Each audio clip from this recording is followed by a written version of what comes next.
Today we are celebrating our 100th episode. Were you raised by wolves? Let's find out. Here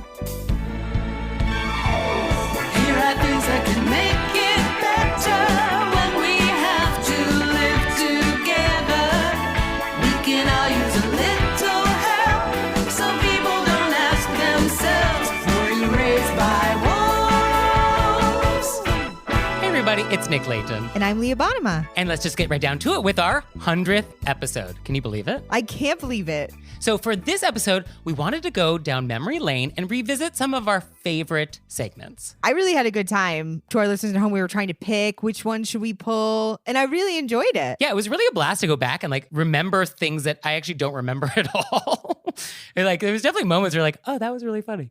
So it was hard to choose though. Did you find it difficult? I did find it very difficult. I was listening to our different choices. I went out for a walk since I feel like when I do my best listening, and I often hate hearing my own voice. But I imagine how I feel having edited all of these episodes. I love hearing your voice, but I hear myself and I'm like, what? But I actually giggled through so many that I was like, I was just walking, giggling. I was that person with the earphones, just it was really fun. So for the AMUSE-BOUCHE, it was definitely hard to choose. I mean, there was corn on the cob, there was answering the telephone, but I think this one checked all the boxes for me. It's Japanese, which I love. I was virtually guaranteed that you had no idea what it was, which I also love. And it has to do with the bathroom, which I think hits your sweet spot. I love that. I wanted to be that's not true, but it's absolutely true. Yeah, after 100 episodes, I think I know what you're into. I also, one of the things I really enjoyed about this one is I think it's also a big push. Everybody gets to find out what Nick wants for Christmas. Oh, yes. I'm still waiting for that next one, everybody. So without further ado, Otohime, tanoshinde kudasai. Hey, everybody. It's Nick Layton. And I'm Leah. And let's just get right down to it with our AMUSE-BOUCHE. Oh, let's get in it. So for those at home who don't know, Leah has no idea what these are. And I do take special pleasure in trying to find AMUSE-BOUCHEs that she has never heard of. So for today, I want to talk about Otohime. Do you know what this is? No. Okay. So wonderful. I already knew I wasn't going to know. And then I was just no, I don't know. So, Otohime. So this is a thing that is found in women's restrooms throughout Japan. And so here's a little background. It is said that some Japanese women feel embarrassed making noise using the bathroom. And this embarrassment is not necessarily even just for them, it's for other people in the room with them. And so because of this, what was happening is that women would flush the toilet throughout their entire time in the stall, over and over. And this, of course, wastes a huge amount of water. I mean, gallons and gallons of water. And so in the late 70s, in the city of Fukuoka, there was a drought. And they did this public education campaign, which was maybe we shouldn't waste water, everybody. But it didn't work. And women were still just flushing over and over and over and over and wasting a huge amount of water. And so, of course, necessity is the mother of invention. And so the Toto Corporation, which maybe you're familiar with, they're the first name in Japanese toilets. And if anybody has $10,000, I would really love a Toto NX1 toilet. It's the top of the line Toto. It's the best Toto you can buy. I would really love one in my home. Sidebar. Anyway, the Toto Corporation, they invented this thing called Otohime, which literally translates as sound princess. And so what this is a little device that is in the stall, and it has a button, and you push the button, and it makes flushing sounds. That's the whole thing. That's what it does. And now they're actually motion activated, so you don't have to touch the button. You can just wave your hand in front of it. And it'll just make a whooshing, flushing sound for maybe 25 seconds. And then you can push it again and have another 25 seconds. And so this was invented, and this really solved this water wasting problem. And now they have portable ones that you can keep in your purse, in case you happen to be in a public restroom that doesn't have an Otohime. And now there's actually an iPhone app too, which I just downloaded, which is kind of fun. And so if you're ever in a Japanese restroom and you see this little device that looks like a building intercom with a speaker and a button, this is what this is. So you can push it and you can make a flushing sound. I wish our friends at home could see my face because I am grinning ear to ear. This is phenomenal. And I would love this in restrooms everywhere. So would it be weird if you had a portable one in an American restroom and other people were not expecting electronic flushing sounds to be coming out of your stall? I've been in restrooms where people are just constantly flushing. Like this happens. So I would assume that people would just think that I was constantly flushing. They wouldn't jump to, oh, she has one of those electronic flushers. Oh, it must be a sound princess. And it should be noted that men also feel embarrassed too. They did like some survey and like a significant number of Japanese men also felt this. But this device is more commonly found in women's restrooms in Japan. So there you have it. What a delight. Otohime. How cool is that? I also love knowing that that's a thing that you want, this toilet, because I have a running list of things that Nick has said he liked. Oh. You know, because Christmas is coming. yeah, one never knows when one will be in a place where something might show up. Yeah, no, an X1 toilet. I would really enjoy that. Yeah.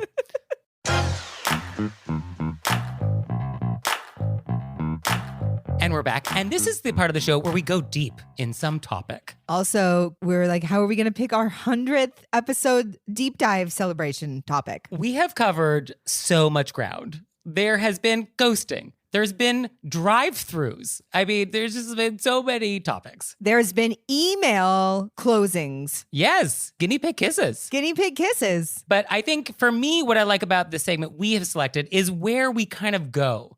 We kind of go on a full journey through information that's useful, an insane story about redecorating, and Yes. then crime scenes. And then it goes into a murder mystery. It really gives you the full breadth of the Nick and Leah experience.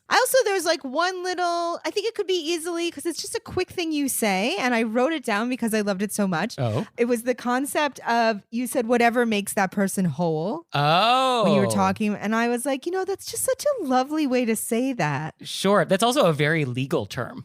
Is it? Yes. If somebody's done you wrong, they need to make you whole, which usually involves giving you money. Yeah, that's a very legal thing, but it also works in etiquette. It also works just emotionally. So we got a great question from the wilderness, which is, quote, what is the protocol when asking a friend to house sit? In this instance, I'm asking about someone actually staying at your house and doing some basic things like getting the mail and taking care of the cat. If your home offers your friend more space and amenities than where they live, for example, it's a single-family home with a pool versus a small apartment, is it considered a trade since they are enjoying upgraded digs while also doing you a favor? Or should there be compensation regardless, or at least offered? And how to handle the conversation of which bedroom to offer them, presuming a guest bedroom is available. There's something that weirds me out thinking about anyone other than me or my husband sleeping in our bed and using our bathroom. But I feel strange not offering the best accommodations to someone who is watching the house for us. I think a gift is appropriate for anyone who watches the house, friend or family. But compensation?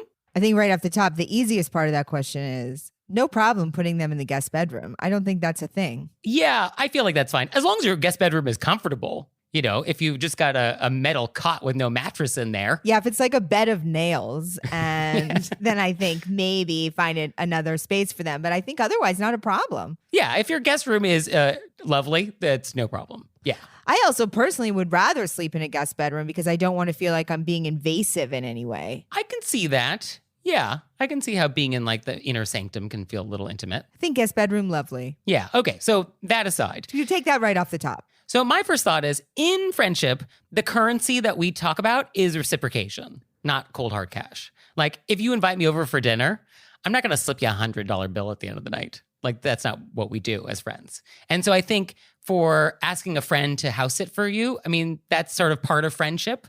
And so I don't think we necessarily do like cold hard cash. I don't think we want our friend to be out money. So like if it will cost them to do this favor for you, like a lot of gas trying to drive to your house, or somehow they've lost money doing something else for you, like you should definitely make them whole. But I don't think we necessarily pay them for this service. Well, I also think it depends on, is this somehow more of an inconvenience? Is it farther from their job? You know what I Right. mean? Is it? So in those things, I think it could be, I think the word compensate is a nice word. Can you stay here? You know, I'm happy to throw in this much for your troubles because I know it's out of your way. Right, all of that. But I guess if it's an acquaintance and less of a close friend, then somehow compensation sort of makes more sense the more remote the relationship is. Like the closer the friend, the less likely you would give them cold hard cash. And then the less of a friend they are, maybe you would toss them some cash for their troubles. Yeah, because it's more of a job. Right. Yeah, exactly. And then I think if we start thinking that like, oh, because I have a pool, they really should be paying me for an upgraded experience that is so much better than their normal life. I don't think we want to go down that road. And so like, just because your home might be nicer, it's not like you're really doing me a favor by allowing me to experience it for 3 days. I think if, say, it was in another city and you knew that that friend wanted to visit that city, but it would save them money on a hotel, then that's also a nice exchange. Oh, hey, I'm going to be out of town. I knew you wanted to come here. Do you want to stay? So you don't have to have a hotel, and can you take care of my cat? Yeah. Okay. So I guess in thinking about like how it should go down, then some do's and don'ts come to mind. I guess the first thing that comes to mind is like, we should set very clear expectations for how this should work. Both sides should like understand like what is expected of them. So like, what exactly do you want me to do when I'm house sitting?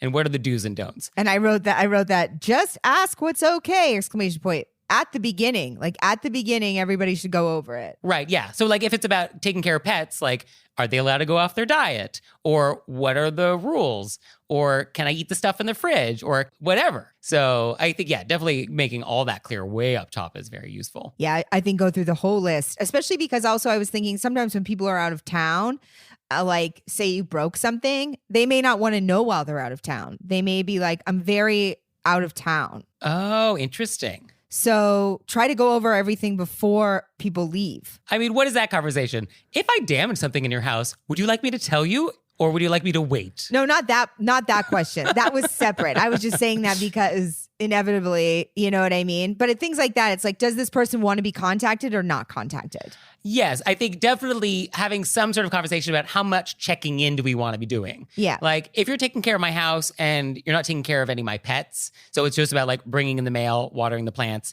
making sure that it doesn't burn down, I don't probably need daily check-ins from you. Just like contact me if something has gone wrong and you need me. Otherwise, like see you when I get back. Yeah. But if you are taking care of my pet, I probably want more frequent updates on that. Maybe a few pictures. Definitely want video, maybe some live FaceTiming. Yeah, you guys snuggling want on the all that. couch. I want to see it. And I don't think we have wild parties or any parties. And I think you definitely don't want to invite anybody over without permission at all. It's like not even a friend to watch the game. I think you should ask for permission. Yeah, but I do think that if you're like, oh, hey, I always watch the game on whatever, depending on what you like to watch, what day it is. Do you mind if I have a friend over? It'll just be one person. Right. And obviously, yes should be the answer. Yes. But you definitely need to ask because if the person finds out that you had someone in your house and they didn't know about it, that does feel like a violation and they will find out about it and they will not like that. Right. So don't do that. And don't redecorate. And I mention this because in the Hamptons, where I've spent a lot of time covering that world, there was a story once where people would come back in the spring after like leaving their houses all winter long, and they would come back to discover that someone had broken in, didn't steal anything, but rearranged all the furniture. What? And rehung pictures. Yes. And so it ended up looking better, usually, most of the time. And so most people just actually kept it the new way. But this was a thing that happened several times, or so the stories have gone. The people broke in to redecorate? Well, no one locks their houses in the Hamptons. That's one dirty secret. Oh my goodness. I'm getting a ticket right now. But yeah, broke into people's houses on Gin Lane, rearranged the living room furniture, put the couch on the other wall, put the TV somewhere else, and then you walk in after 4 months and you see your living room like totally different. So I think the same rule applies. If you're a house guest, don't redecorate. They like their furniture where it is, so just like leave it. Yeah. And yeah. Oh, wow. That's, I mean, a lot to take in. Yeah. Never would occur to me to like redecorate. You call your friend, hey, I know you're out of town, but I just wanted to let you know that your painting would probably look better on the other wall. And what do you think about me moving it? Or I just moved it and I'm just going to tell you it looks better. Yeah. Other things on my list, don't go snooping. Don't do it. Don't go through their stuff. Yeah. I mean, I actually don't have interest. It makes me feel bad. Yeah, I wouldn't want to do that. Also, when am I going to find? Would it be shocking? Probably not. I mean, if I was like down in the cellar looking for a shovel because they asked me to like fix a garden or whatever, and I saw like a foot sticking out, I would absolutely have to look because it's a murder mystery. But barring that, You would look? if you saw a foot, I I would be like, I got to get out of this house. feel like I would run. I don't think I would want to get closer. Oh, I would have to look. And then I would run. And then I'd be like, I would call my friend and be like, you have a foot in your basement. I mean, I feel like they know. I would somehow convince myself that they didn't know. I see. I guess I would have to call the police first. I'm going to have to work this out in case it happens. I feel like your first phone call is to the police. I mean, it depends on the friendship I have. Is this your ride or die friend? Oh. You need to know the story first. You know what I mean? Oh, please explain the foot in your basement. If you could explain before. this Yeah. to my full, Uh-huh. Okay, that's friendship. One thing also on my list is I was once house sitting for friends in Los Angeles who are like impeccable taste and their house is beautiful and it's a 1-bedroom, so I was in their bed and their bed had 9,000 pillows, all different types of patterns, and their taste is such that like it feels like, oh, this is just spontaneous, but you know that there is a special order in which all of this works. Like obviously this pillow goes next to this one and this size and all of that. But no joke, there probably were like 25 pillows on this Oh, bed. wow. So what I did is I photographed the bed from all different angles before I got into it so that when I left, I was able to have a reference for exactly how all the pillows should be put back.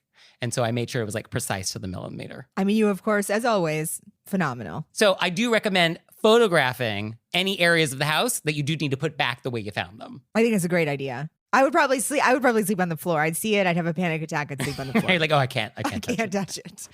And then at the end, I think you might want to do something nice for the person when they come back. So I don't know, some flowers or, fresh milk and coffee or something just, on your way out the door. I think that's very nice. I also think that it depends on how much of a favor you're doing them. I mean, you have this pool, so, huge favor. A lot of times people would rather stay in their own house regardless. So depending on who's doing who the bigger favor is who leaves it. I mean, it's always nice to leave fresh milk but it may be the other way around. Yeah, I guess who owes whom in this instance, right? Who's in debt? I mean, it's always just nice to do nice things, but I think if you're doing them a favor. Yeah, just leave it the way you found it and then, try not to break anything. And if you do, just let them know. Let them know and offer to fix it. There you are. And I guess don't leave anything very murder mystery in the basement because then your friend's going to be in a conundrum. Yeah, because if you don't let them know about the foot and then they come home and they find the foot, they're going to think you're responsible and who needs that? Oh, I didn't even think of that layer. Right? Then you'd have to be like, oh no, I didn't bring it up because I thought it was you and then I was trying to have your back. And then your friend's like, oh, you thought I murdered someone and you were just going to go along with it. And then it's a whole thing. Story of my life. Nick was like, I took a picture of the foot exactly where I found it. So Yeah. in case I moved it, I could put it back exactly the same. That's how I roll.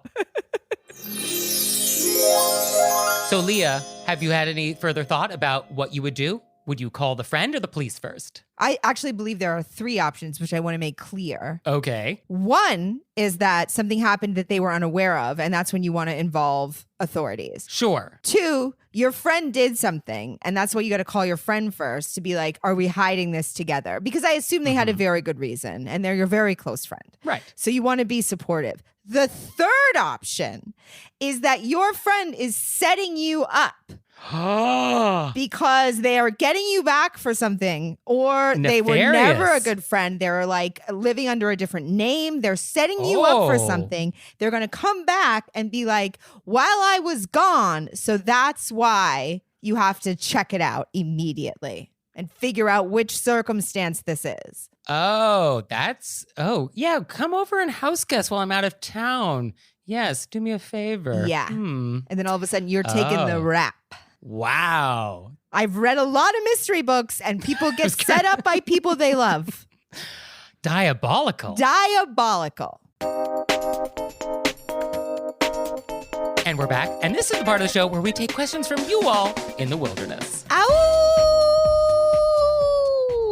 So this was really hard to try and find the most fun favorite of these insane questions that we get? Oh, there were so many. And so to narrow them down. Yeah. I mean, over 100 episodes, we have covered a lot of questions. A lot of great, amazing questions. All of them are great. Yeah, I would not be able to pick like my most favorite, but I was able to pick a few of the standouts. I think that we definitely did a nice sprinkle of what I'd like to call the I need a moment questions, the what happened here questions, and then questions that were like really interesting. They're all very interesting, but like, how do we handle this? Like some of the ones were just shocked. Yes, all the emotions are covered here. Yes, we tried to get a Shock, range. Surprise, rage, disbelief. Yes. Yeah, no, all of those emotions are fully represented.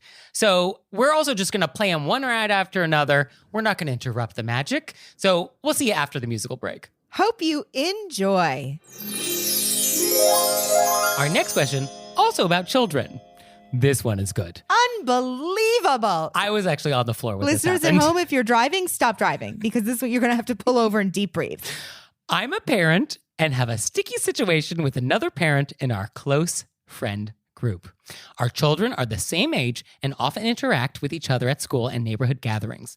My child often extends invitations to my friend's child, which he happily accepts, but doesn't reciprocate. We've come to accept this and are not forcing a friendship that doesn't come naturally. However, my friend's child has an elaborate destination birthday celebration coming up. Destination's birthday celebration coming up, for which I was asked to co-chaperone and assist with transportation. My child is not invited.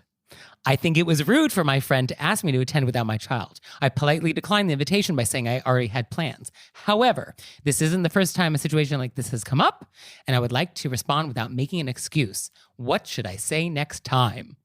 Wow. I need a moment. I have follow-up questions. I wish we could have a full tea with this person. Yeah. Our letter writer is very polite. Yes. And I think you don't have to be polite anymore. Well, before we get there, destination children's party? Unbelievable. Does that mean we're going to Chuck E. Cheese or are we going to St. Bart's? No, I feel like it's somewhere in the middle. Okay. Like the what's in Science between? Museum in Boston. Oh, okay. All right. That's Which cool. is equidistant. Between Chuck E. Cheese. and St. Bart's. Fair enough. So the idea that you would ask someone to chaperone a child's birthday party where their child was not invited? I can't even take it. I want to show up on the block and flip some tables. Like, how do you do that with a straight face? Because that's rude. It's so rude. You can't not know that's rude. There's not a world in which you're like, this is fine. Yeah. If I had to guess what that person is telling themselves in their head, which I love to try to Please. do, even though we're not supposed to do that. Oh, bring it. That person is probably like, my son doesn't want to invite their child, or they didn't say boy or girl. They made it Right. either. So doesn't want to invite their boy or girl, but I want to keep relations with the family. So I'll just invite the mom so they all don't feel left out. Oh. I mean, is that what the thought is? That's the best case scenario. That's the best. But even then, it's ridiculous. Yeah. I mean, there's no way to slice it. I don't even understand. I feel like this mom is well within her rights. Hey, it would be polite to say, hey, I can't go to something that my son's not or daughter's not invited to. Right. I think that's the response. Like, oh, I'm so sorry I can't chaperone. I can't leave my child who is not invited and go to this party. Imagine how my child would feel. Yeah. I think you could even say more than that, but that's a fair and balanced. Yeah. And I guess one step more opaque, if you wanted to do that, would be like, oh, I'm so sorry I can't chaperone. I promised my child I would spend the day with him. And the implication is if my child were with me this day, I could chaperone. But my child is not coming because you've invited him. I think that you should clearly point out the difference of inviting someone when you didn't invite their child. Yeah. Because as a mother, that person should understand, oh, yeah. Of course she can't go when her kid's not invited. It's an insane thing that I just did. Yeah, although you aren't supposed to point out people's rudeness. No, but in that case, you're not. You're just saying, hey, I can't go to something where my kid's not invited. Yeah. You're not saying, I can't go to something that you invited me to that you didn't invite my child to. Right. You're saying, oh, I'm invited, my kid's not, I can't go. Yeah, that's it. But this is wild. Wild. Truly wild.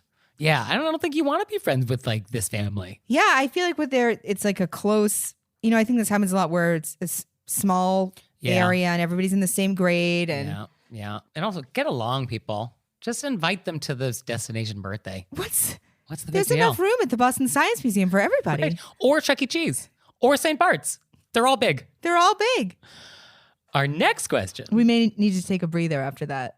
I'm so worked up. Yeah. This poor mom and her child. Yeah. No, it's wild. I mean, this is an etiquette. I mean, what's worse than a crime? This is an etiquette. This is a federal prison. This is federal. Yeah. This is not small claims court. No.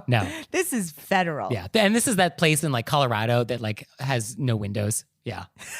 I also want to tell the kid who didn't get invited, you're the person who's going to grow up to be the next, Bill Gates. Don't worry about it. Yeah, you'll be fine. You didn't want to go to that party anyway. No, that party's garbage. Garbage Party.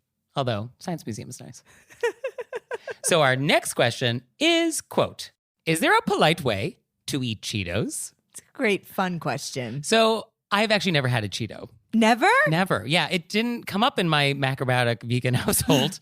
Do you know why the question is? Yes. No, I have lived in the world. Okay, I have been outside. If you I have haven't seen held one in your television. hand, I don't know. Yeah, if and you I've know. had other things that have a Cheeto-like quality. I've eaten Doritos. Okay. Which is sort of going towards that world. Yes, on the path. I have never actually had a Cheeto, and I have learned a lot about Cheetos from Wikipedia based on this question. It would be amazing to watch you have your first Cheeto. I feel like that's a whole BuzzFeed thing that they do. People eating new things for the first time. But I have learned that Cheetos have an official name for the dust on them. Oh, really? Yes, it's called Cheetle. Really? Like, oh, you've got some Cheetle on your shirt. Really? Like a Don Cheeto. Spelled similarly, yeah. I wonder how Don feels about that. I'm sure there's some trademark issues that their lawyers are working out. Yeah. I see him at home like, oh, they're using it again. And one thing I thought was fascinating from my internet research was that there are strawberry Cheetos in Japan, Really? which I don't know if that's terrifying or wonderful, Interesting. but strawberry Cheeto. Yeah. When I first moved here, one of the many, many jobs I had, I was signed up with a catering company. And one of the jobs, they sent us to a place where people made new versions of food and then they taste tested them and they decided what was going to move forward and what wasn't. Oh, I see. Like the new flavor of Pringle. Yeah. Okay. And, we all tasted in the back. And I feel like there was a very spicy Cheeto there. Yeah. Well, I guess flaming hot Now there's Cheeto. a flaming hot, but this was way before it came Oh, out. you're some finger on the pulse. Yeah, finger on the pulse. So the question is, what is the polite way to eat Cheetos? So you have had Cheetos. Oh, yeah. And so do you have thoughts on this? I do have thoughts. I don't know. It said, is there a polite way? And I wrote, just don't throw them at people. I feel like going in, people are going to know this is going to get on your fingers. I mean, on some level, Cheetos are inherently designed to do that. Yeah, That's part of the thing. Because you can have cheesy puffs that don't do this. Yeah, you're not going to not be able, you're going to have orange stuff on you. Right. Cheetle, if You're you gonna, will. You're going to be cheetled and you got to have napkins ready. Okay, napkins. Now, does a napkin remove the Cheetle efficiently? You may have to involve like a water. So are we involving finger bowls? A liquid. You could involve a finger bowl. Are we going to do finger bowls for this? Or you could hand sanitize, which I feel like loosens it, and then you wipe it down. Okay. Obviously, that's something I have done. You have used like a Purell. Like a Purell to get it, and then you napkin. Okay, interesting. I was thinking that the best way at my formal dinner party where I'm serving Cheetos as my amuse-bouche, I guess, Oh, it'd be a great amuse-bouche. is that I would serve it with chopsticks. Oh, wow. That would be fun. Right? I mean, don't you think chopsticks like solves a lot of problems? It does, and that would be so fun. Yeah. So I think you want to decant the Cheetos into a nice decorative bowl. You're decanting Cheetos. Yes. Of course. And then I think and everybody should have their own individual portion of the Cheeto. Yeah. Like, I don't think we have a communal bowl of Cheetos. I think you could just serve it to each little bowl. Right. And then everybody has chopsticks, and I think we want chopstick rests. I think that's nice. Yeah. And then I think we eat the Cheetos with chopsticks. This is lovely. Yeah. So This is for a sit-down formal Cheeto. correct. Yes. As opposed to a walking around a party. This is not a past hors d'oeuvre Cheeto. Right. But I think if this was a past Cheeto, I think I would also serve with chopsticks. Okay. What about at a buffet? Cheetos at a buffet. Yeah, you walk by and you grab some. Well, I think there would need to be tongs. Okay. Right? Mm-hmm. There's tongs. And now I'm back at my table, and it always comes back to chopsticks. I think a part of Cheetos, if it's not Nick's version, which I love, it really makes them more fun. Yeah. Is that Well, it really takes it from desk to dinner. it does. Yeah. Mhm. is the other side of the Cheeto experience is if you're in a couch spiral and you're at home alone and you're eating something that it just highlights this I'm not Despair. leaving. Yes. And that's when you eat Cheetos. Oh, I see. You know, it's on your face, it's on your hands. Right. You're like, I'm covered in Cheetos. It's physical manifestation of your internal state. Yeah, you're on like the 5th season of Love Island. You know what I mean? It's dark. Yeah, you've hit the Cheetos. It goes dark. You wiped it on a shirt. I mean, that's a part of the Cheetos experience. Okay, well, I'm really missing out. Christmas is coming, guys. Send Cheetos my way.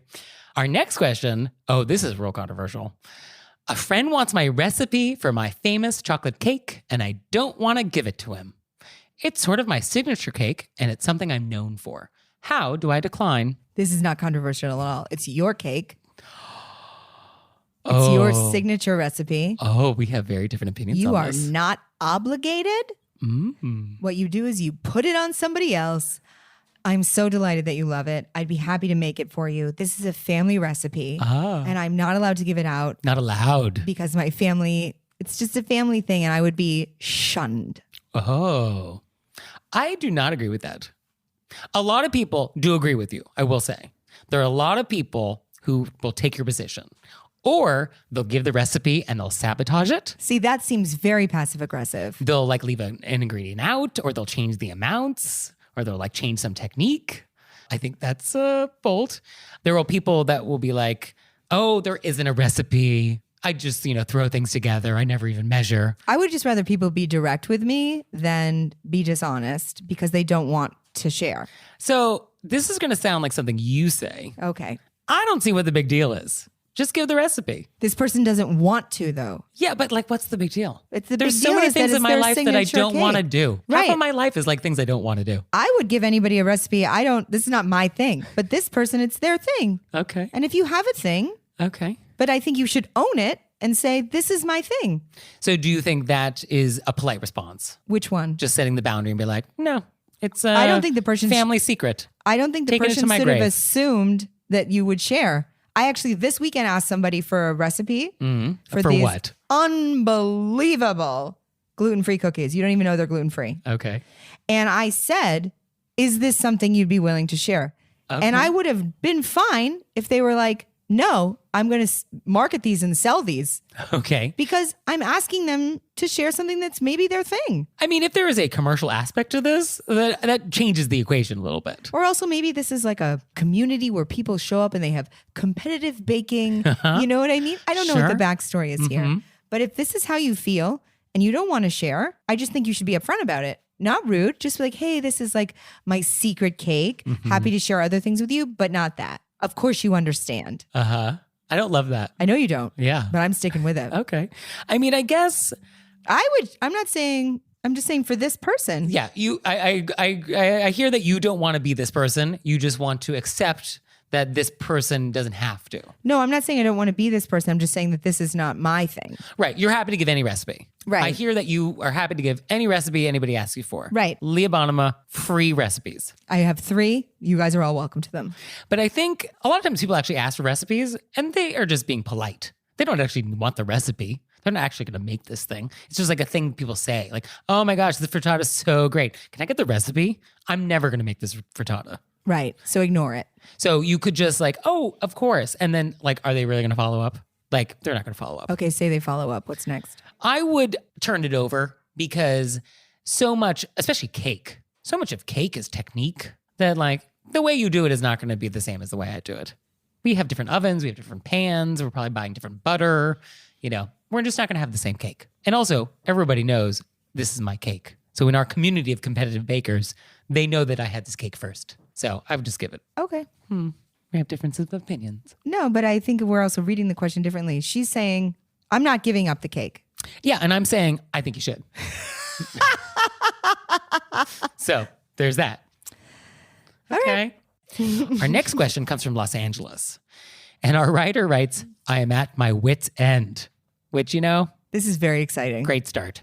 So long story I short. wish we could have gotten the beginning of what this person's done before. Oh, for sure. I wish I could get a full list. So let me explain. This email came with like attachments and supporting materials. So this woman has a friend who goes rogue anytime she has a dinner party. So like, I'll have a dinner party and like, here's what we're doing for the dinner party. And this friend decides to just like go off script and is not apologetic about it.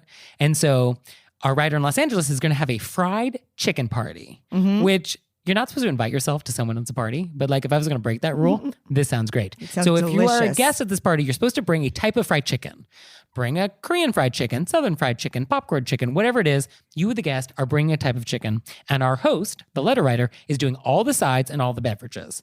Awesome. So this rogue friend is like, great, I'm bringing roast chicken and sides. And it's like, no, Unbelievable. that's not what this is. And our letter writer makes it clear that this person has behaved this way in the past. This is not a first time. Yes. This is a pattern. Yes. And so the question here is like, I want to explain that this is like not okay. What do I say? So, And you absolutely should. yeah. You're doing this really wonderful, nice, fun thing. Yeah. They can not come if they can't follow the rules. So, but the question is, how do you say this? Right. Right. So they send a copy of the invitation. It is not unclear what is expected of guests. Oh, it's very clear. And it's very polite, very nice. I would totally attend this party. And there is a co-host on this invitation. So it's the letter writer and somebody else. So I think subtle hints have clearly not worked with this person. I think you have a couple options. One is you can throw the other co-host under the bus. Yes. So be like, well, I would love for you to bring roast chicken and sides, but Jasper is very adamant that it has to be fried chicken. I don't think you even have to say, I would love for you to. You can just say, this is Jasper's thing, and Jasper's really into the fried chicken. Right. So it has to be fried chicken. You could also, if you wanted to kind of twist the knife a little bit, say something along the lines of like, I feel like when I hear you want to bring roast chicken, use like I statements. I feel that when you bring roast chicken, it makes me feel bad that I'm not hosting an event that would please you. Is that too far? I feel. Is that too far? I mean, I get why. Something in that zone. It's a though. nice knife twisty one. I always like to give somebody maybe you didn't understand. Even though I was perfectly clear, you leave that part out. Sure. You write back and you say, hey, I think you misread the invitation. I'm doing the sides and we're inviting people to bring the fried chicken. If this doesn't work for you, no worries. We can invite you to another event. That's very nice. Yes. That may be the best answer. Although I do like a nice I statement. I think both of those work. It just depends on the tone you want to set. Right. So I think either way, I think we will achieve. You could send a first of, maybe you misunderstood. This is it. And then if that doesn't go through, We you go escalate. with the knife twist. Okay. That's your last resort. Yeah, that's when you're like, sorry, this doesn't work for your life. Right. Sorry, we've ruined it. All right. Our next question is, quote, last year, myself and 4 friends decided that we would make a bit of an effort to go out to cultural events. So far, this has included going to 2 plays. The first was enjoyed by all, but the second was terrible. In fact, it was so terrible that it really bonded us as a group. And after the second play, one member of our group, we're going to call him Chad, called dibs on choosing the next activity. Recently, I discovered that a musical I'm very keen on seeing is coming to our city. So I invited these friends, plus anybody else I thought would be interested in going. Almost immediately, someone from the smaller group responded with, quote, Chad called dibs. It seems to have shut down the conversation and no one else has responded to my invitation. So Chad called dibs 6 months ago and has made no attempt to organize anything, and my invitation included people who aren't in this group. Is there a time limit when dibs can reasonably be considered expired? And should the dibs be considered valid when the invitation was extended outside the core group? Leah. I have thoughts. I have lots of thoughts. First, let's explain, because we do have a lot of international listeners, Oh, that's a good idea. what dibs is, because I think this is a fairly American term. So dibs is basically when you claim something. Yep. Like, I claim the front seat in the car. And that's usually the most popular use of dibs. Yes, although in America, we would use the alternative expression, Shotgun. Which, you know where this comes from? No. Like, I think when there were stagecoaches and horse-drawn stagecoaches and you were like transporting like gold, you know, you would have the person sitting in the passenger seat with a shotgun while the other guy, you know, got the horses going. Oh, wow. I think getting the horses going is the technical equestrian term for that. I'm going to get the horses going. You get the shotgun.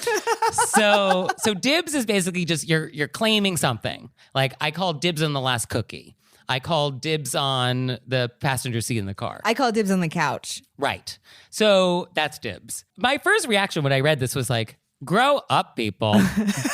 I mean, how horrible that somebody wants to make an effort to plan a fun night out for everybody.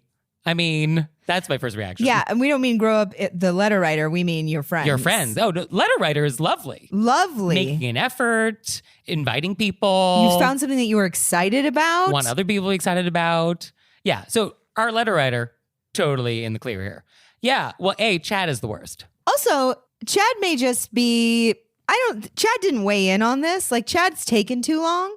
But I think that Chad, it doesn't seem like Chad took this personally. No, it's the other friends that seem to feel that we have to respect the dibs system. I also think that that person probably just didn't want to go to that place. So they said something. Oh, you think that's what it is? If you honestly, 6 months out are like, hey, we have to go in order because someone called dibs. I can't put that into a framework in my brain where that's a real thing that person thinks. Yeah, that's true. I think our letter writer could write back. Oh, I didn't mean to go out of order, Chad. This was just something I was excited about that I want to go to. I love this play. I mean, I don't even know how you can it's make a little this. mind-boggling. Yeah. I think the idea of dibs, does expire at some point, though. I don't think there's a fixed point in time when it does, but it does feel like 6 months has now passed. Yeah. Because is the idea here that we only do 2 cultural events a year? Is that what this new little group has decided? That like 6 months is our duration? Right. Also, I think we need to establish the order in which we go. Like, I think we need to establish some ground rules for how this group works. Like, for a little while, I was part of a supper club where there were 6 of us, and every month or so, one of us was in charge of picking a restaurant. And there was an order in which we were going to do it, which we established. And we mapped it out for like 6 months. And we picked the date 6 months in advance. Wow. And it was sort of like, well, I mean, you know me enough to know, of like, course. of course.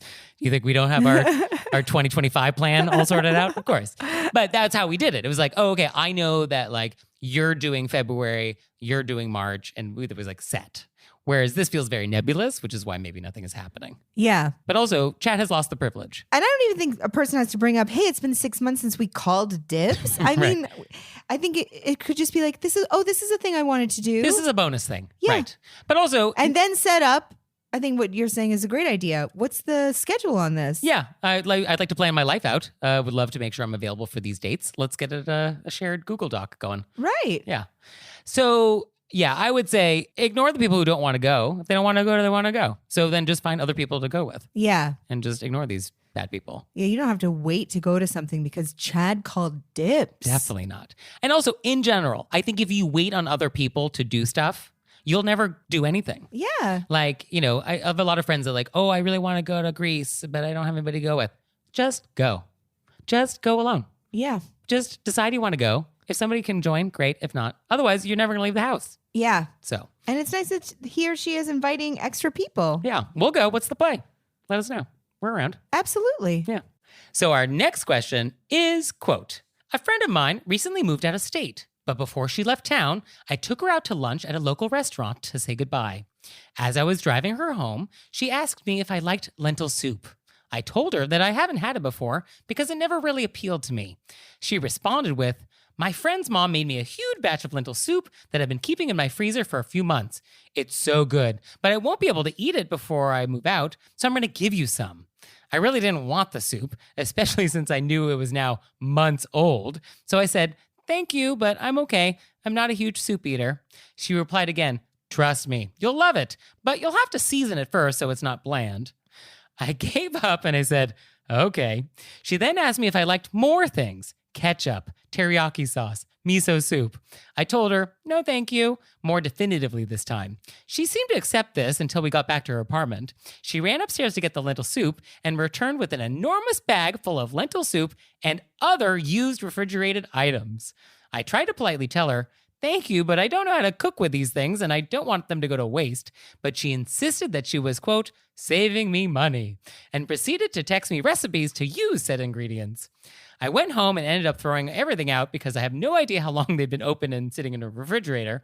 All this to say, when moving out, please do not burden your friends with the contents of your fridge. My back hurt reading this. I just Yeah. there is a real issue with people who can't hear no. Yeah.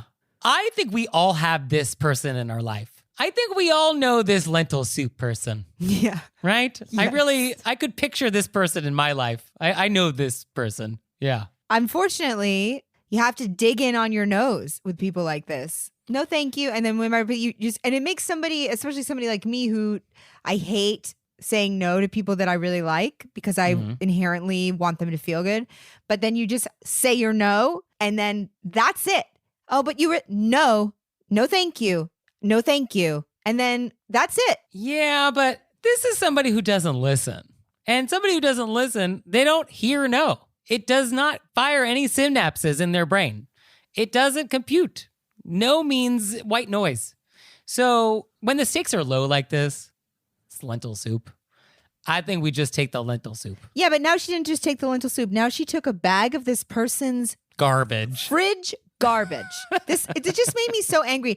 And then this person texted them That I love. recipes. Yeah. So now this person has to invent a story or be like, are you kidding me? I threw them out. I told you I didn't want them. If it was just the soup, I would have been like, just take it. Oh, but it's the ketchup that puts you over the edge? It's the teriyaki sauce. Uh-huh. And then the texting of recipes, as if this person isn't able to find recipes on their own if they were interested in the teriyaki sauce. Fair. I'm saving you money.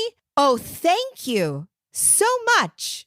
It just, for some reason, this one really, really grinded my gears. Yeah, no, I see that. I mean, This friend is treating this person like a child. oh, you get a little patronizing flavor from this? Let me tell you how to use condiments. That's true. Here's how ketchup works. Yeah, that's exactly. If I got a text like that, unfortunately, I would love to become the kind of person who, when they came downstairs with the condiments, I would love to be the kind of person who was like, I really can't take this. I appreciate it. I already have too much stuff. But no, I wish I was that person. But you're not that person. I'm not that person. I would take it. Right. And then I would get it to my house. And then I would get so upset about it that I would eat a bag of candy corn and then aggressively watch all 3 Lord of the Rings to calm down. Wow. That much rage over miso soup? Okay. Because it's when somebody doesn't listen to your boundaries. Yeah, no, it's upsetting. This is not the first time this happened with this friend. No. This friend has been doing it to this, and she's like, finally, you're moving. And then she has to keep your miso soup. I mean, what I also love is that the lentil soup is bland. Yeah, she's like, also, the soup tastes bad. You're going to have to doctor it up. Am I taking your garbage? Yeah. But I do think the etiquette response here is just let it go, take the lentil soup, throw it away. You probably won't see this person very often. That is the path of least resistance. She's leaving town. This is not when we set boundaries. I feel like, we just... I think you're probably right, but at the same time... Yes, I mean, etiquette is not satisfying. The correct etiquette response is often not the satisfying response. But how rude is it that a person would give you Garbage. their garbage? Yeah. I've said to people when I was leaving places, because sometimes people need stuff, and I understand that. I've said, hey, I have stuff in my freezer. I'm going out of town for a while, like my neighbors that I get along with. Do you? And if they're like, no, I'm like, of course. And, and I only say to people that I'm close enough friends with, because I would, if somebody was next door and they're like, hey, we have this huge thing of ketchup, we're moving, I'd be like, yeah, give me the ketchup. But yes, you're offering these things. This is a situation in which this we're person is putting not offering trash into your car. Right. Yeah.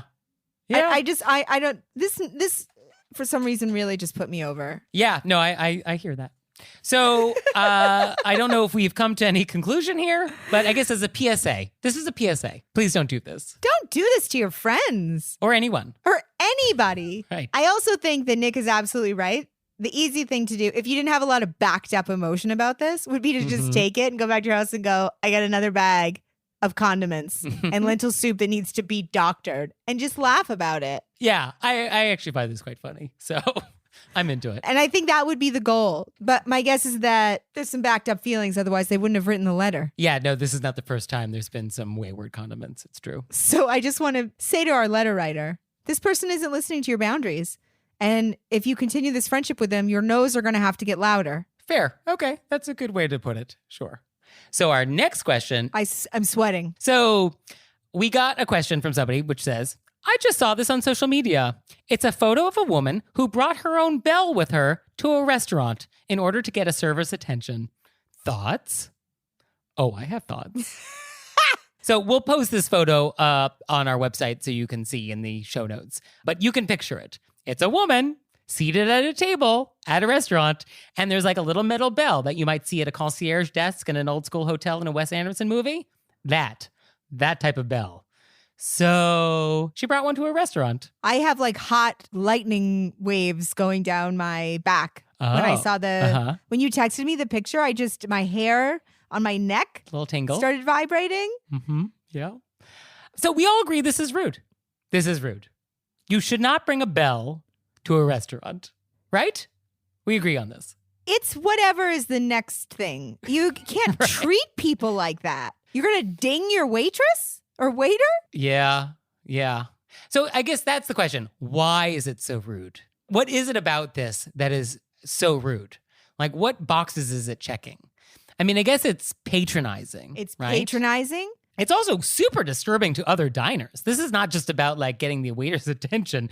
Like if I'm at the next table and you're dinging a bell, I don't want that as a fellow diner. Yeah, this is like not your house in the 1940s where you're like dinging your butler to come fill your tea. You're in public and these are people working at a restaurant. Yeah, I guess it's rude.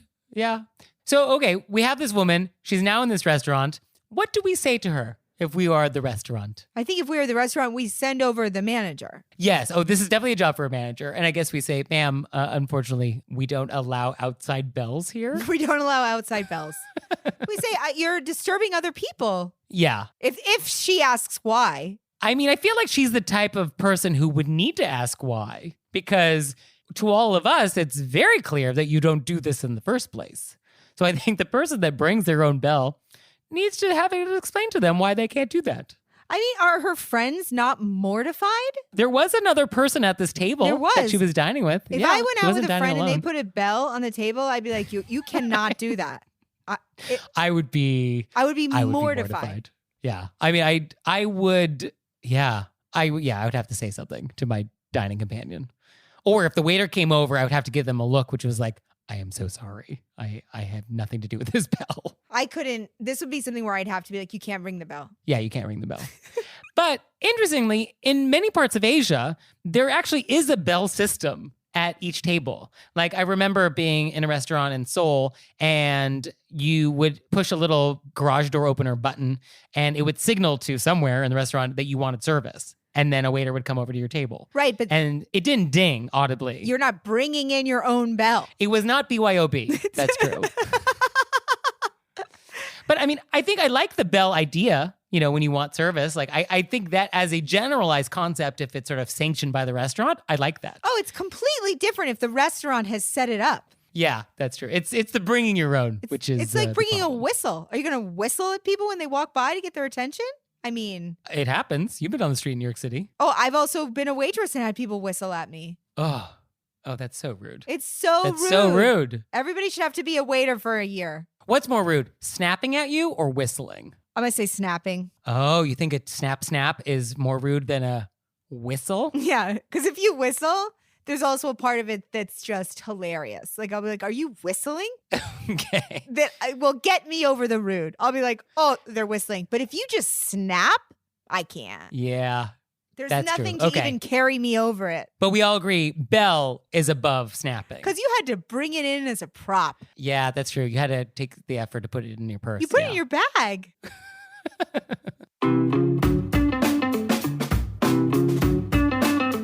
And we're back, and it's our 100th episode, which would, of course, not be complete without playing a game we like to call Vent or Repent. Vent or repent. Which is, of course, our opportunity to vent about some bad etiquette experience we've had, or we can repent for some etiquette faux pas we've committed. So, Leah, I did some statistical analysis to determine how many vents and how many repents we've each had. The results may surprise you. I don't think so. So for me, I have repented. You want to take a guess? It's either 3 or 4 times. It is 4 times, yes. And for you? 5 times? So you have repented 9. Really? But You took one want to back. take one of them back. So I believe the official count then for you is 8. So for today, we went back and looked at all of our previous vents and repents, and there's some good ones. I mean, there's some really good ones. I also was, for 1 second, I thought, should I pick a repent? Because that seems, No. you know, and then immediately I was like, no. So without further ado, here are our favorite vents. Enjoy. I hope it's cathartic. Was for us. Yes, it was for us. Thank you. Thank you. Yes. Thank you for indulging us. Yes. It makes Yes. us feel much better. We really appreciate it. It has to go somewhere. I would like to discuss what is happening with people who walk up the middle of stairs. I'm good with there. We could just end it right there. Yeah. On top of that, often on their phones. Okay. Are you watching a video on stairs? That feels dangerous. Yeah, it's happening, and they're in the middle, so people can't go around. I mean, this is happening to you all the time. This happens to me. Well, it happened yesterday with this woman where Okay. unbelievable, but I see it happen. Move to the side. Yeah. Get off your phone. What is happening in this world where we are walking up the middle of stairs? Wow. It's the end of civilization. And on your phone? Can't you have two seconds? Yeah. I can't. And is this when you're going upstairs or downstairs? Up. So you're behind this person. I'm always behind. Okay. I'm always behind these middle of stairs. And then people are trying to come down the stairs. Have you no Personal space. sense of Yeah. other people? Yeah. Because also when you're on your phone, because it's dangerous to be on your phone and moving, they're probably walking slower than they would ordinarily. So they're not only in the middle of the stairs, but they're actually at a pace that is lugubrious. They're always going slow. It's Yeah. If you're a speed sprinter going up the middle of the stairs, doesn't matter. Right. But it's never the speed sprinters. Yeah. So do we secretly hope that they trip and hurt themselves? Oh, I don't think that way about people. Okay. Leah's secretly nodding aggressively. I just want them to stop doing it. And what I want to do is yell, "You're going first in the apocalypse," which I've said before. And it's really what I believe. But I feel rude doing that. I feel like if I address it, I become the rude person. Well, I would say, "Oh, I'm so sorry. Can I sneak by you?" Oh, I do say that because I don't have 45 minutes to get somewhere that should take me 5 minutes. Yeah. But why are they doing it? It feels short-sighted. And then some people look at you like, oh my God, I can't believe you need to move up these stairs at a regular human fashion while I'm watching the television show Friends. I saw a person walking through Times Square, which is, for those of you at home, the Times Square subway station is packed. Yeah. Most of the subway stop there, it's busy. They had a cell phone on a necklace that had a holder. So they were watching Oh, so like hands-free. hands-free, watching a show on their phone in front of them while they walked through the subway station. To have specialized equipment attached to your body, which enables you to watch video on your phone hands-free in public. While you're walking in While one of the you're- busiest places in the entire world. Wow. Have you no common decency? Wow. And it was a sitcom. It wasn't like this person. I mean, does that make a difference? It did. It did to me because I always, you know me, I'm like, maybe it's like a thing Maybe that you're helps watching them. you're watching C-SPAN. Or maybe it's a thing that helps them see in some way. No, it was they were watching television shows. I got in close enough so I could judge them without feeling bad to make sure that I was accurate at what I was seeing. So for me, I would like to vent. Please. And this happened not necessarily recently, but it happened and it's always bothered me. And because this is a safe space, I wanted to share. Okay. So I'm in San Francisco. I'm dining with a good friend. And I'm in arguably one of San Francisco's finest restaurants. I'm wearing a suit. There's linen. This is the type of place that has a butter program. Oh, I don't even know what that is. They have programmed their butter. They have different butter options. There's a discussion about butter when they bring it to the table. Oh, wow. This is where we're dining. Okay. So nice restaurant. So we have ordered, we're chit-chatting, and now the first course arrives. Wonderful. So they bring me my plate, and it was sort of like a lobster salad-y thing. And a restaurant like this would typically have all of the plates arrive at exactly the same time. But there was some delay or something. So my dish arrives, and I'm waiting for the other dish to arrive before I start eating, because we don't start eating until everyone's served. Obviously, we know this. So I'm just waiting for this, and it's like probably 20 seconds or so. And I can survive 20 seconds, to wait for this person. So I'm waiting patiently, and the waiter leans over to me and whispers in my ear to tell me a secret that he doesn't want anybody else to hear because he doesn't want to embarrass me. And he leans in and he says, "You start with this fork." And he takes his index finger and he taps the table next to the fork up and down, indicating which fork I'm supposed to use. No. Because he thought I was waiting because I was paralyzed, not knowing what fork I was supposed to use. Can you imagine? I can't even close my mouth right now. Can you imagine? I can't imagine. I mean, what did you say?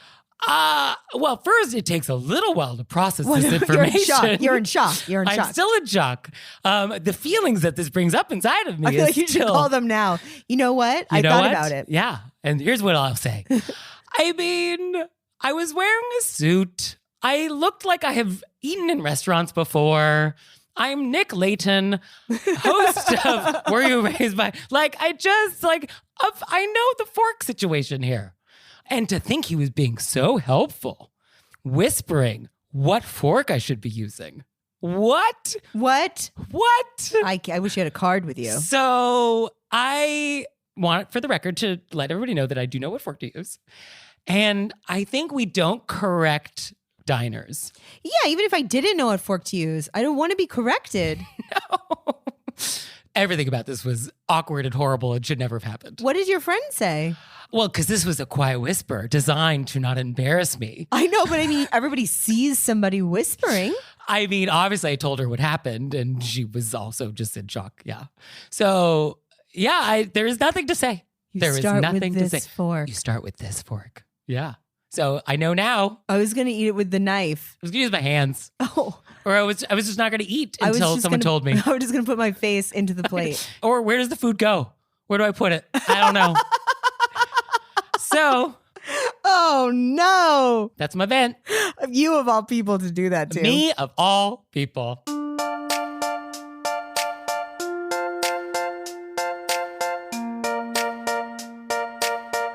So, Leah, what have we learned? You know what I learned? I mean, I've learned many things. Sure. But what I learned, one of the things that's one of my big takeaways from this whole Were You Raised by Wolves wonderful adventure that we're on together. Yeah. Is from all the letters we get, that's sort of something that's very emotionally supportive or makes me feel about how much so many people like myself worry that they handled a situation correctly. Yes, you are not alone. So it's sort of just like, oh, we're in this together. Yes. Because sometimes I go home and I'm like, am I the only person who's like worrying so much about how a situation was supposed to go? And you're like, oh, a lot of us are doing this. Yes. I mean, society is inherently about us all being in this together. That is society. That's the whole point.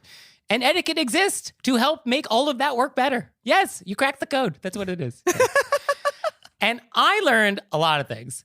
The first thing I learned is that people are actually interested in hearing us talk about these things. Like when we started, this was not a given. I did not know if that was going to be the case, that anybody was interested. So I am delighted to have learned that actually people are actually kind of interested in this. So that was number one. The second thing I learned is that people really do generally want to do the right thing. That everyone's sort of default setting is to do the right thing.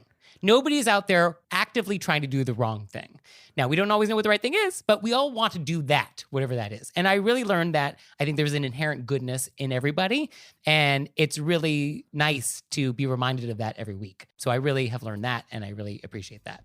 So thank you, Leah. Thank you, Nick. And thanks to you out there for listening. If I had your address, send you a handwritten note on my custom stationery. He definitely would. I would for now, until we get too popular, in which case we're going to have to rethink this. Just warning everybody now, may not be able to write all these notes. Just putting it out there. Then Nick's going to default to what the rest of us has been doing, which is a lovely text message with a photo of us waving. I don't know. It's a real etiquette conundrum. Like, what do you do? Because I want to be able to do that. But like, if we get too many requests, like, what do I do? I don't know. I'll figure it out. But in the meantime, for your homework this week, I want you just to celebrate with us. This is a great milestone. We're really proud of it. And we are so happy for you to be on the journey with us. So whatever celebration means to you, do that. People at home can't see I'm smiling so hard. Just big grins. Just so delighted. 100 episodes. And as you said, Nick, we had no idea when we started off. We had no idea. So thank you. Thank you. And we'll see you next time. Bye. Bye.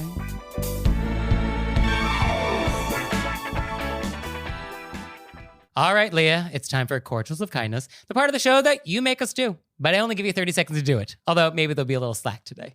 Ready, set, go. I love that I forced this on Nick. So I think for our 100th episode, Cordial of Kindness, I just want to do a big thank you to our amazing, amazing Were You Raised by Wolves audience. Yeah. I mean, we exist because of you. And so, yeah, that's a good one. And for me, I would like to give a huge shout out to you, Leah. No! Because when this all began, I basically said to you, like, oh, Leah, it's going to be a show about etiquette. And that's kind of all I really knew at the time. And you're like, okay. And so it's like, oh, okay, great. So you just took a leap of faith that this was worth your time and effort. And turns out it's also been a blast. So I really appreciate you having faith in me and took a chance. And I really appreciate it. Now I'm going to get emotional. Nick, Well, honored to take a leap of faith with you. delighted to be leaped with. And before you start crying, let's get the bell. So sweet. Oh, Leah, one more thing. What? Have you signed up for Patreon yet? I have. Me too. You out there, have you signed up for Patreon yet? No? Well, go to our website, wereraisedbywolves.com, click on monthly membership, check it out, because we would really appreciate it if you'd support our show. We love your support. We would. So please do that, and we'll see you next time. Bye. Bye.